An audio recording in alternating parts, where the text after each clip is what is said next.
பிரஷ்ன, ஒரு பிரஷ்னஹா அப்படின்னு சொன்னா அதுக்கு கேள்வி என்ற அர்த்தமும் உண்டு.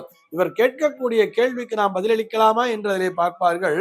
இது போக பிரசன்னம் என்று சொன்னால் அந்த நேரத்திலே அவர்கள் சோழியை உருட்டும் பொழுது எத்தனை நிமிர்ந்திருக்கிறதோ அதனை பாவகமாக கொண்டு அதிலே அந்த நாளிலே என்னென்ன கிரகங்கள் உட்கார்ந்து கொண்டிருக்கின்றன, அந்த தேதியிலே எந்தெந்த கிரகங்கள் அந்த பாவகத்தின் மீது தன்னுடைய செயல்பாட்டினை செலுத்துகின்றன என்பதை எல்லாம் பார்த்து அதனை கணக்கிட்டுத்தான் விடைகளை சொல்லுவார்கள்.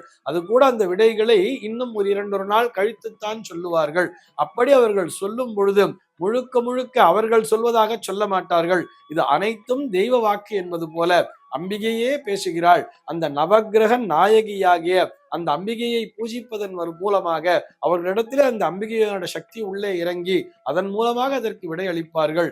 நிறைய விடை தெரியாத கேள்விகளுக்கெல்லாம் அங்கே விடை கிடைக்கும் தெரியுமா?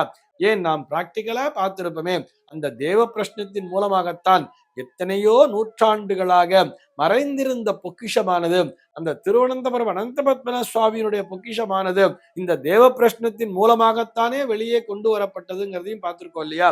இத்தனை ஆண்டுகளாக வெளிவராத ஒரு விஷயம் அந்த நேரத்திலே வெளிவந்திருக்கிறது என்று சொன்னால் அது இறைவனினுடைய தெய்வ வாக்காகவே பார்க்கப்படுகிறது.